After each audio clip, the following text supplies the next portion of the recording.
Alors, ça c'est ton bingo board. Est-ce qu'aujourd'hui tu as atteint un objectif? Oui, c'est ranger ma chambre, je l'ai atteint, lire un livre, et si au réveillon, je commence par me doucher, m'hydrater la peau, m'habiller, ensuite prendre mon petit déjeuner et me brosser les dents. Ça j'ai fait, donc j'ai mis une petite fleur et c'est un autocollant. Bravo! Et est-ce que tu es fière de toi? Oui.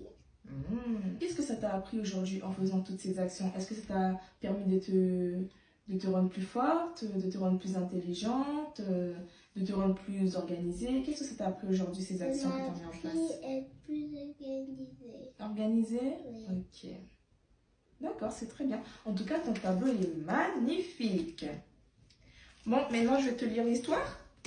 Oui, mais attends, pourquoi en fait, quand je mets un autocollant, en fait, je comprends pas pour les cadeaux.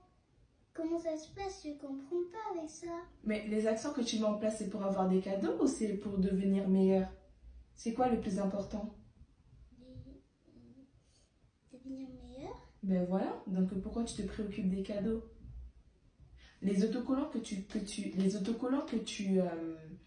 tu colles à chaque fois que tu as accompli une tâche, eh bien, ce sont les petites récompenses. Les grandes récompenses, ce sont les récompenses que tu obtiens que lorsque tu fais une tâche tout le mois. Tu le fais plusieurs fois dans le mois. Et là, tu as une grande récompense. Et ça, c'est uniquement pour te féliciter. Ok? Tu ne fais pas une tâche pour avoir un cadeau. Tu fais une tâche parce que tu sais que ça va te rendre meilleur. Mais pour te motiver, quelquefois, tu peux avoir de grandes récompenses et de petites récompenses. En tout cas, ton bingo board est magnifique et aujourd'hui, tu as atteint tous tes objectifs. Je suis fière de toi. Tape là.